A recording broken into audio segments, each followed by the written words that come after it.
नमस्कार, मैं हूं आपके साथ दीपक पदौरी और आप देख रहे हैं उत्तर प्रदेश एक्सप्रेस। अयोध्या के श्री राम मंदिर में स्थापित होने वाली रामलला की मूर्ति की प्राण प्रतिष्ठा का अनुष्ठान आज से शुरू हो गया है। यहाँ पर 121 पुरोहित और विद्वान सबसे पहले प्रायश्चित पूजा के साथ प्राण प्रतिष्ठा कार्यक्रम का विधिवत शुरुआत करेंगे। पूजन कार्यक्रम सुबह 9:30 बजे से शुरू हो गया है, जो करीब 5 घंटे तक चलेगा। इसमें यजमान तप आराधना प्रारंभ करेंगे। प्रायश्चित पूजा वह विधि है जिसमें शारीरिक, आंतरिक, मानसिक और बाह्य तीनों प्रकार से प्रायश्चित किया जाता है। और विशेषज्ञों के अनुसार बाह्य प्रायश्चित के लिए स्नान की 10 विधियां हैं। इसमें लोग पंचद्रव्य के अलावा भस्म समेत कई औषधीय सामग्रियों से स्नान करते हैं।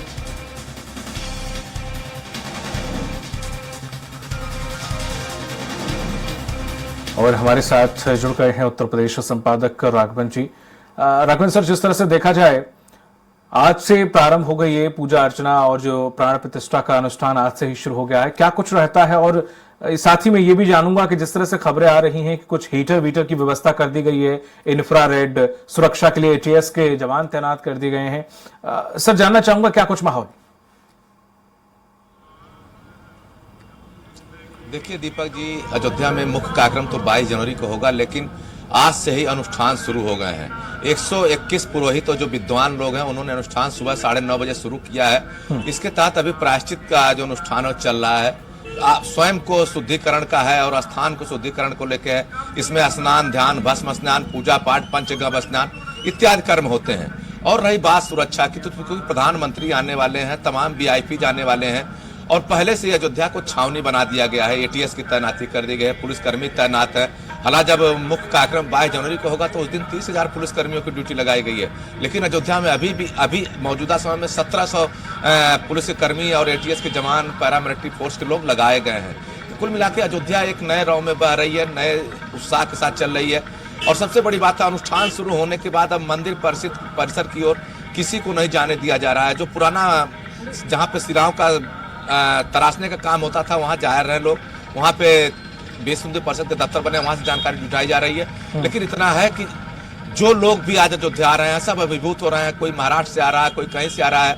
दीपक, आप देखें मेरे साथ महाराष्ट्र के साथी आए हैं, इनसे पूछेंगे क्या नाम है आपका? पांडुरंग काकत का नाम है मेरा। क्या सोच के अयोध्या आए हैं? अभी जो माहौल बना है पूरा देश में अयोध्या के बारे में, श्री राम प्रभु हमारे तो प्रभु ही है, उनके भक्त हैं हम। लेकिन आज जो इधर देख रहा हूँ तो ये माहौल बहुत अच्छा लग रहा है मुझे। 22 तारीख को तो मेन कार्यक्रम होगा। वो टाइम तो महाराष्ट्र में सब मंदिर में भजन कीर्तन और बहुत बढ़िया कार्यक्रम रखे हैं। लेकिन अभी इधर आने के बाद जो माहौल दिख रहा है वो मेरा देश में और मेरा एरिया में मैं बता दूंगा। ठीक। आप कहाँ से आए हो? मैं हरियाणा से आया हूँ जी।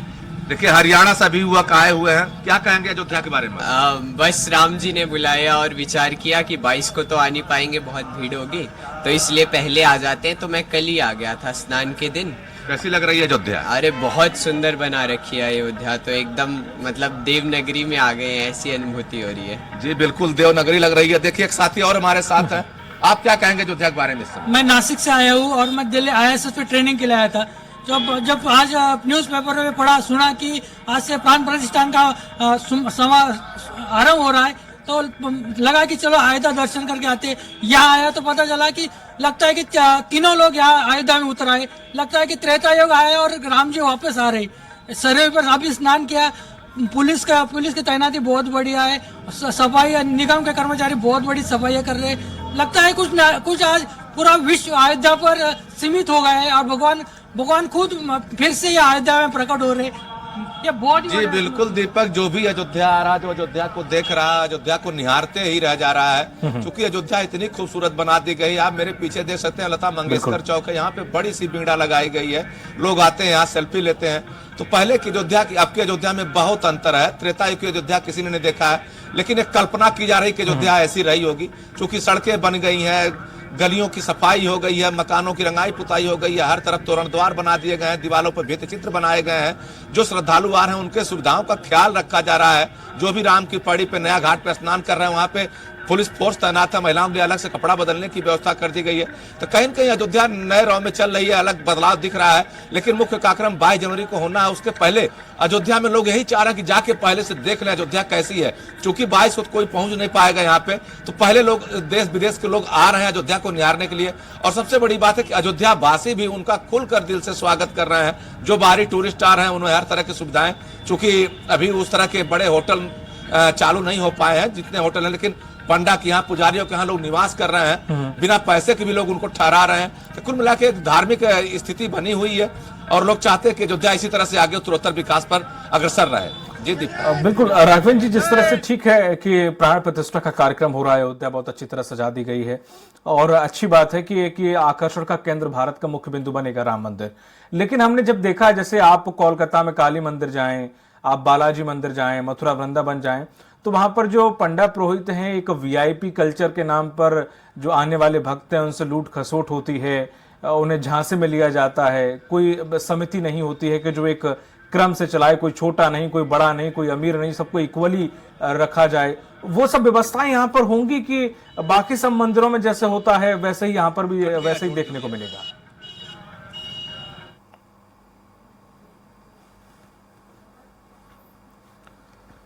और आपको बताते चले कि लगातार हम संपर्क करने की कोशिश कर रहे हैं, तकनीकी खामी की वजह से संपर्क नहीं हो पा रहा है हमारे उत्तर प्रदेश संपादक से। लेकिन हम आपको लगातार जो तस्वीरें दिखा रहे हैं अयोध्या की, जो दर्शनार्थी वहां पर पहुंचे हैं, जो भक्त वहां पर पहुंचे हैं, वो सभी यही कह रहे हैं कि अयोध्या ऐसा लग रहा है जैसे तीनों लोग यहाँ पर आ गए हों। त्रेता की जो अयोध्या थी वो किसी ने देखी नहीं, लेकिन कल्पना की जा रही है कि कुछ ऐसी ही दिखती होगी तब की अयोध्या। जाहिर है कि बहुत काम किया गया है अयोध्या के अंदर, चाहे सड़क को लेकर हो, चाहे पानी को लेकर हो, स्वच्छता को लेकर हो, रंग रोगन को लेकर हो, या फिर इंफ्रास्ट्रक्चर को लेकर हो, यातायात सुविधाओं को लेकर हो, सिक्योरिटी को लेकर हो। तमाम जो इंतजामात किए गए हैं अयोध्या को लेकर वो सब दिख रहे हैं और नतीजा ये निकल रहा है कि लोग अयोध्या को देखकर मंत्रमुग्ध हो रहे हैं। ये तो सिर्फ अभी अयोध्या ही देखिए, राम मंदिर और रामलला के दर्शन अभी किसी ने किए नहीं है। जाहिर सी बात है कि अगर जब मंदिर के दर्शन होंगे, जब रामलला के दर्शन होंगे, तो यही अयोध्या वाकई बहुत खूबसूरत लगने लगेगी, क्योंकि वहाँ पे रामलला विराजे हैं। तो जाहिर सी बात है कि अयोध्या का एक आकर्षण, एक आध्यात्मिक पहलू दिमाग में आ जाता है, अपने मन के अंदर आ जाता है। उसी की तस्वीर हम देख रहे हैं। जिस तरह से वहाँ पर जो लोग पहुँचे हुए हैं वो जिस तरह से वर्णन कर रहे हैं कि अयोध्या अब इस तरह की नज़र आ रही है, उससे जाहिर है कि अयोध्या वाकई बहुत खूबसूरत लग रही होगी। एक बार फिर से हमारे साथ जुड़ गए हैं उत्तर प्रदेश संपादक राघवेंद्र जी। सर, जिस तरह से हमने देखा है कि हम कोलकाता जाते हैं तो वहाँ काली मंदिर में हम देखते हैं, हम बालाजी में देखते हैं, हम मथुरा वृंदावन में वीआईपी कल्चर, छोटे बड़े को एक ज़्यादा फीस दे के आप अंदर जा सकते हो। पंडा पुरोहित लोगों को कहीं ना कहीं मूर्ख बनाते हैं और उन्हें ठगते हैं। तमाम तरह की हमने चीज़ें देखी हैं। तो एक कहते हैं कि एक सिस्टम नहीं है इन मंदिरों में, कहीं ना कहीं भक्तों के साथ लूट खसोट होती है, प्रत्यक्ष रूप से अप्रत्यक्ष रूप से। तो क्या हम राम मंदिर में भी ऐसा कुछ देखेंगे या राम मंदिर की विशेषता कुछ अलग होगी? दर्शन के लिए कोई भेदभाव नहीं होगा, बहुत सिस्टमेटिक चीजें होंगी? जी बिल्कुल दीपक, देखिए अभी तक राम मंदिर एक टेंट में थे तो वहाँ पे कोई वीआईपी दर्शन की व्यवस्था नहीं होती थी। लेकिन अब मंदिर बन गए हैं, 8 द्वार हैं। हो सकता कि आगे चलकर वीआईपी दर्शन की व्यवस्था की जाए, क्योंकि कुछ लोग ऐसे हैं जो आएंगे वीआईपी पदों पर रहते हैं, उससे लाइन में न लगना मुनासिब समझे और किनारे दर्शन करें। लेकिन अभी तक ऐसी कोई योजना नहीं है। हाँ, राम जन्मभूमि तीर्थ जो क्षेत्र है उसको जिम्मेदारी दी गई, जो ट्रस्ट है उसको जिम्मेदारी दी गई कि पूरी व्यवस्था को कैसे संचालित करेगा, क्योंकि उसी के जिम्मे मंदिर है, उसी ट्रस्टियों के जिम्मे मंदिर का संचालन व्यवस्था है। उसे कैसे आगे संचालित करना उनके ऊपर निर्भर करता है। हाँ, सरकार की इतनी जिम्मेदारी जरूर है कि अयोध्या में पर्यटन के लिहाज से क्या क्या किया जा सकता है। जो बाहर से लोग आते हैं उनको कितनी सुविधाएं मुहैया कराई जा सकती हैं, जो लोग आ रहे हैं उनसे किस तरह से अयोध्या के लोगों का जीवन स्तर सुधारा जाए, आय कैसे बढ़ाई जाए, इन सब चीजों पर सरकार की दायित्व का मामला है। लेकिन जो मंदिर के अंदर का मामला है वो सब पूरा का पूरा ट्रस्ट देखेगा और किस तरह से टिकट लगाएगा, कि पहले से कूपन की व्यवस्था की जाएगी या दर्शनार्थियों के लिए ऑनलाइन व्यवस्था की जाएगी। सब व्यवस्थाएं कुछ दिन में साफ हो पाएंगी। लेकिन इतना आज जरूर है कि इस समय अयोध्या एक सुर में चल रही है, न कोई ऊंचा है, न कोई बड़ा, न छोटा है, न कोई नीच है, न ऊंच है। सबके पास यही भावना है कि हम रामलला से मिलने आए हैं, रामलला का दर्शन करना चाहते हैं। चूंकि लोगों ने रामलला के बारे में सुना खूब था, लेकिन रामलला को देख नहीं पाए थे। इतनी सुरक्षा होती थी। जब 1992 में ढांचा ढहा था, उसके बाद से जिस तरह से पहरे में भगवान राम रहते थे, तो लोग चाह के भी नहीं जाना पा रहे थे। 10 बजे से 5 बजे तक दर्शन होते तो उसमें बेल्ट, मोजा, पर्स सब निकालिए, एक दिन पहले आके अपना नाम नोट करवाइए, फिर मंदिर में जाइए, 1 मिनट नहीं ठहरने देते थे। तो पतला सा रास्ता था, तो लोग जाना भी नहीं चाहते थे। हनुमानगढ़ी दर्शन करने थे, दूर से ही प्रणाम करके चले जाते थे। और सब लोग यही कहते थे जब मंदिर बनेगा तो फिर एक बार दर्शन करने आएंगे। अब वो अवसर आ गया है, मंदिर बन गया है, अब लोगों की भीड़ भी जुटेगी। अब भीड़ जुटने लगी है। अभी आज अनुष्ठान शुरू हुआ है। अयोध्या में तमाम बाहर के लोग आए हुए हैं। पुलिस कर्मियों को दिक्कत भी हो रही, चूंकि प्रशासन तरफ से कहा गया है कि बहुत भीड़ न जुटने पाए, चप्पे चप्पे पे आप तैनात रहिए। कौन बैग में क्या लिए जा रहा, सबकी तलाशी भी ली जा रही है। चूंकि अयोध्या संवेदनशील रही है, 1992 से लेकर अब तक संवेदनशील है। तमाम तरह की धमकियां मिली, अलर्ट भी है प्रशासन के ऊपर। तो दायित्व भी है और जिम्मेदारी भी है, दोनों का निर्वहन पुलिस प्रशासन और यहाँ के लोग कर रहे हैं। अब देखिए, एक मित्र और हमारे साथ आ गए हैं, क्या कहेंगे आप? बहुत अच्छा लग रहा है हमें को। जो पुरानी जो व्यवस्था थी उससे तो बहुत सुंदर व्यवस्था है यहाँ पे, और स्वच्छता का भी बहुत बढ़िया अभियान चला है। जैसे हम आज राम घाट पे गए, सीता घाट, दशरथ घाट, लक्ष्मण घाट देखा, वहाँ पे पहले इतनी स्वच्छता नहीं थी, लेकिन आज देख के हमारे को और अजीब सा लगता है। बहुत सुंदर व्यवस्था की गई है और बाहर से कई लोग आ रहे हैं और दुनिया की सारी मीडिया भी यहाँ जुटी हुई है। जी बिल्कुल, देखिए सब लोग आ रहे हैं, सब व्यवस्था की गई है, लेकिन सबको इंतजार है 22 जनवरी का। क्योंकि लोग चाहते हैं कि विधिवत पूजा होने के बाद भगवान लला की जो मूर्ति बनाई गई है, 51 इंच की जो मूर्ति बनी है, वह कैसी है, कितनी दिव्य है, सबकी नजरें इसी पे हैं। जी दीपक। बिल्कुल, जिस तरह से लोग जिक्र कर रहे हैं अयोध्या का कि कितनी खूबसूरत अयोध्या लग रही है, क्योंकि हम अगर भोपाल में देखें, रात को 12 बजे जब मैं निकला तो यहाँ पे भी हर चौराहे और हर गली में पताखा जो लग रहा था केसरिया रंग के चारों तरफ। तो जब राजधानी भोपाल जो कि इतना दूर है अयोध्या से, जब वो ऐसे सजाई जा रही है, तो ये कल्पना की जा सकती है कि अयोध्या किस तरह से सजाई जा रही होगी।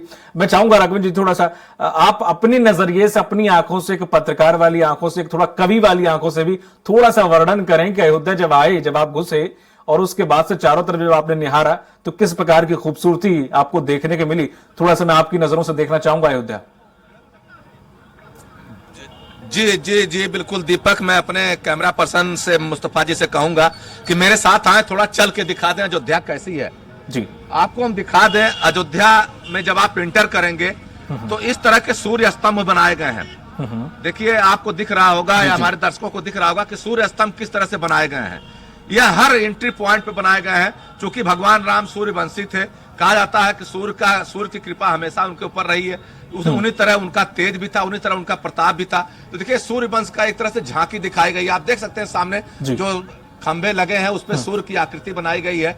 इसके अलावा हम दिखा सकते हैं कि किस तरह से अयोध्या, देखिए सामने अयोध्या के घर हैं, हालांकि थोड़ा कोहरा है, दिख नहीं रहा साहब, लेकिन सब मकानों को एक ही कलर में रंगा गया है। और सबसे बड़ी बात है, जो गलियां कल तक गंदी रहती थी, उन गलियों में व्यापक व्यवस्था की गई है साफ सफाई की। लोग अपने आप से सफाई कर रहे हैं। चूंकि दीपक, 1992 के बाद से किसी सरकार ने इतनी हिम्मत नहीं जुटाई कि अयोध्या में कुछ किया जाए। चूंकि सुप्रीम कोर्ट का आदेश भी था कि वहां पे नई गतिविधियां न चालू की जाएं। इसी नाते 1992 से लेकर 2020 तक अयोध्या जैसी थी वैसी पड़ी रह गई थी। जहां पे मलबे थे वो मलबे तक नहीं हटाए गए थे। कब किस साक्ष्य की जरूरत पड़ जाए अयोध्या में, क्योंकि तमाम तरह के विवाद चल रहे थे, तमाम तरह की मुकदमेबाजी चल रही थी, तो अयोध्या ने उसका बहुत खामियाजा भुगता है। अब वक्त आया है अयोध्या को निखरने का, संवरने का, और अयोध्या निखर भी रही है, संवर भी रही है, और अपने जो आध्यात्मिक पहचान होनी चाहिए थी अयोध्या को, उस पहचान को भी प्राप्त कर रही है। हालांकि योगी आदित्यनाथ बार बार कहते हैं कि हम त्रेता युग की झलकी अयोध्या में दिखाएंगे, तो त्रेता युग में किसी ने देखा तो था नहीं, लेकिन हाँ, एक कल्पना कर सकता है कि चारों तरफ खुशहाली हो, चारों तरफ कोई आपसी मतभेद न हो, और उस दिशा में कहीं न कहीं कामयाबी मिल रही है। अयोध्या के लोग, चाहे हिंदू हो, मुसलमान हो, क्रिश्चियन हो, सब लोग मिलकर उस तिथि का इंतजार कर रहे हैं कि रामलला कब विराजमान होंगे और कब अवसर आएगा कि यहाँ के लोग भी जाके उनके दर्शन कर सकें। जी जी बिल्कुल, जिस तरह से वहां पे इंतजामात कुछ संभालने के लिए बीजेपी हर जिले से कुछ 10-10 कार्यकर्ताओं की टोली वहां पर पहुंच रही है। कोई भंडारा देखेगा तो कोई किसी को रहने की व्यवस्था कराएगा, कोई एड्रेस देगा, तमाम तरह की, या एज अ वॉलंटियर लोग काम करने वाले हैं। इतने लोगों तक न्योता पहुंचा है, जाहिर सी बात है कुछ लोग स्वेच्छा से भी वहां पहुंचने वाले हैं। ऐसे में क्या कुछ व्यवस्थाएं ठहरने, रुकने और खाने की गई है वहां पर? देखिए, जो धर्मावलंबी लोग हैं, जिनके धर्म की आस्था है, जो सनातन धर्मी लोग हैं, उनको तो यही एक ही बात करना, राम काज कीजिए बिना मोह कहाँ विश्राम। तो यह राम का काज है, किसी को विश्राम नहीं है। चूंकि वो लोग इस मामले को लेकर लंबे समय से संघर्ष करते आ रहे हैं, उनके ऊपर कटाक्ष भी किए जाते थे कि राम मंदिर तो बनाएंगे लेकिन तारीख नहीं बताएंगे। अब तारीख भी बता दिया, मंदिर भी बता दिया, तो उत्साह भी है और होना भी चाहिए। चूंकि इन लोगों ने बहुत तपस्या की है। हम लोग तो केवल समाचार से जुड़े रहते थे, अयोध्या में क्या नया हो रहा है, क्या नहीं होना चाहिए, दिखाते रहे। लेकिन जब इस बदलाव का, जो इस तरह के बदलाव हुए हैं, कल्पना से वाकई परे हैं। किसी ने सोचा नहीं था कि लोगों के मकान तोड़ दिए जाएंगे, कोई उफ तक नहीं कहेगा। पूरे के पूरे मकान तोड़कर सड़कें चौड़ी की गई हैं और अयोध्या वासियों ने उफ नहीं कहा। उन्होंने कहा राम का ही राज था, राम के ही हम प्रजा हैं, अगर उनकी संपत्ति है तो हमारे मकान को तोड़ने में कोई दिक्कत नहीं है, आप तोड़ दीजिए, लेकिन अयोध्या को निखारिए। हालांकि प्रशासन ने व्यवस्था की, उनको अलग से मकान दिया गया है। प्रधानमंत्री आवास योजना के तहत जिन लोगों के मकान हनुमानगढ़ी रास्ते में आते तो उनको तोड़ने के बाद उनको दुकानें दी गई हैं। लेकिन इतना धैर्य होना चाहिए, एक संतोष भी था लोगों में कि हाँ, राम का काज हो रहा है तो मेरा कोई नुकसान नहीं होगा। उसका परिणाम भी देखने को मिल रहा है। जिस अयोध्या की हनुमानगढ़ी रोड पर, श्री राम रोड जिसे कहते हैं, उस पर ऑटो से चलना मुश्किल था, आज 4 पहिया वाहन फर्राटा भर रहे हैं, कोई रोक टोक नहीं है। तो कुल मिलाकर अयोध्या बदली जरूर है और बदलना भी चाहिए था। चूंकि अयोध्या को लेकर जिस तरह का संकल्प संघ ने और विश्व हिंदू परिषद ने और भारतीय जनता पार्टी ने लिया था, वह संकल्प भी पूरा होने की स्थिति में है। 22 जनवरी को प्रधानमंत्री जब प्राण प्रतिष्ठा समारोह को संपन्न कर देंगे, उसके बाद अयोध्या नई तरह से दिखेगी। जब आप रामलला को अपने आसन पर विराजमान देखेंगे तो आंखें आपकी खुली की खुली रह जाएंगी। ऐसी व्यवस्था सरकार की तरफ से और प्रशासन की तरफ से की जा रही है। राघवेंद्र सर, जिस तरह से अभी कुछ रिनोवेशन का कार्य चल रहा है कि अयोध्या में कि लगभग अयोध्या को पूरा हो चुका है। राम मंदिर का फर्स्ट फेज का काम हो गया, हो सकता है कुछ और भी वहां पर और काम हो, वो बात अलग है फेज 2 का। लेकिन अयोध्या का काम लगभग पूरा हो चुका है पूरी तरह से। नहीं दीपक, अभी अयोध्या का काम 60% पूरा हुआ, 40% काम बाकी है, जिसे अगले साल 25 नवंबर में रामनवमी 2025 रामनवमी तक पूरा किया जाना है। रामनवमी 2025 में यहाँ पे भव्य आयोजन एक बार फिर किया जाएगा। हरा जो रामनवमी आएगी भी मार्च अप्रैल में, उसमें भी यहाँ पे आयोजन किए जाएंगे। लेकिन जो लक्ष्य है 2025 का रखा गया है, तब तक मंदिर भी पूरा बन जाएगा। जो सुदृढ़ीकरण के काम है, जो सुंदरीकरण के काम है, जो सड़कों को चौड़ीकरण किया जाना है, शहर में सिटी बसों का संचालन, चूंकि अयोध्या में सिटी बसें नहीं चलती थी, उनको चलाने का इंतजाम किया जा रहा है, सड़कें चौड़ी की जाए। चूंकि जो टूरिस्ट आएंगे अपनी गाड़ियों से आएंगे, अगर सभी गाड़ियों की एंट्री अयोध्या में की जाएगी तो अयोध्या में जाम की स्थिति बन जाएगी। इस नाते इलेक्ट्रिक वाहन चलाने की तैयारी की गई है, कुछ वाहन चलने भी लगे हैं और तैयारी है कि बड़ी बसों को भी चलाया जाएगा। तो इस नाते अभी 2025 तक अयोध्या निर्माणाधीन ही मानी जाएगी। चूंकि सरकार ने जो लक्ष्य रखा है 2025 तक का, उस समय तक भी काम पूरा हो पाना बड़ा मुश्किल है। एरो सिटी बनाई जानी है, अयोध्या धाम का नया विकास किया जाना है। देखिए दीपक जी, एक बच्ची आ गई मेरे साथ, भगवान राम पे इसने भजन बनाया है और इससे ही सुनना चाहते हैं। बेटा क्या नाम है आपका? राजनंदिनी किशोरी। कहाँ से आई हो आप? अयोध्या से ही है। अयोध्या की बच्ची है, एक भजन सुनाएगी, मैं अपने दर्शकों को सुनाए। देखिए सबका उत्साह है। आप किधर किसी भी रास्ते पे जाएंगे, कोई न कोई आपको मिलेगा अपनी बात रखने के लिए। हाँ बेटा सुनाइए, आप भजन सुनाइए। चुन चुन के फूल वाले आई हो अपने राम लला खातिर, चुन चुन के फूल वाले आई हो अपने राम लला खातिर, बगिया में जाई के फल वाले आई, बगवा में जाई के फल वाले आई हैं तो उनका खियाइब हो अपने राम लला खातिर। देखिए दीपक, राम लला के खातिर अयोध्या वासी कुछ भी करने को तैयार हैं। बाग में जाएंगे, फल तोड़ेंगे, भगवान राम लला को भोग लगाएंगे। क्योंकि भगवान लला तो दलितों सबके हाथ का भोजन किए हैं। सबरी का अगर भगवान राम बेर खा सकते हैं तो अयोध्या वासी का तो हक बनता, उनकी प्रजा है, इनको हक बनता पूरा कुछ भी खिलाएं। हर आदमी अपने तरह से योगदान दे रहा है। जी दीपक बिल्कुल सर, जिस तरह से आपने बताया भी और मैं देख भी पा रहा हूँ आपके पीछे बहुत ज्यादा घना कोहरा है, क्या इस सर्दी या कोहरे का असर भक्तों पर दिखाई दे रहा है? बिल्कुल नहीं, कोई असर नहीं है कोहरे का। जब हम लोग लखनऊ से चले थे भोर में तो लगा कि सर्दी बहुत है, लेकिन जब हम खुद अयोध्या आए तो नहीं लग रहा कि यहाँ सर्दी, चूंकि इतने लोग हैं, इतनी तरह की बातें हैं सबकी। केवल आप सबकी बातें सुनते रहिए तो आपका मन नहीं करेगा वहां से हटने लिए। अयोध्या वासी अपनी अलग कहानी बताते हैं। जो बाहर के लोग आए हैं उनके मन के अंदर लालसा क्या है वो अलग तरह से अपनी भावना व्यक्त करते हैं। तरह तरह के कलाकार आ रहे हैं, सब कोई कोहरे का असर नहीं है। अभी हम दूसरी बार जब हमारा बुलेटिन आएगा तो मैं अयोध्या के अंदर का भी सीन दिखाऊंगा कि अयोध्या वासी क्या कर रहे हैं, दुकानदार क्या कर रहे हैं, किसानों से भी बात करेंगे, उनका क्या सोचना है। क्योंकि अयोध्या को लेकर सबकी पूरी दुनिया की नजरें हैं कि अयोध्या है आखिर कैसी। तमाम तरह के सवाल भी हैं, उन सवालों के भी जवाब ढूंढने की कोशिश करेंगे कि मुहूर्त को लेकर विवाद चला था, क्या वह सही था, क्या जो रामलला का अर्धनिर्मित मंदिर बना है उसमें जो विवाद चल रहा कि प्रतिष्ठा नहीं होनी चाहिए, उसको लेकर हम सब चीज अवगत कराएंगे। लेकिन इतना जरूर है कि जिस अयोध्या को हम लोगों ने 2 महीने पहले अभी देखा था दीपोत्सव के समय, उससे भी बहुत ज्यादा बदल गई है अयोध्या। जी बिल्कुल, तमाम जानकारी साझा करने के लिए बहुत बहुत शुक्रिया सर आपका। तो ये थे हमारे साथ उत्तर प्रदेश संपादक राघवेंद्र जी, जिन्होंने अयोध्या के बारे में किस तरह से वहां पर तैयारियां चल रही हैं और वहां की जनता क्या सोच रखती है, किस तरह से दर्शनार्थी वहां पर पहुंच रहे हैं और क्या उन्हें देखने को मिल रहा है, ये बताया।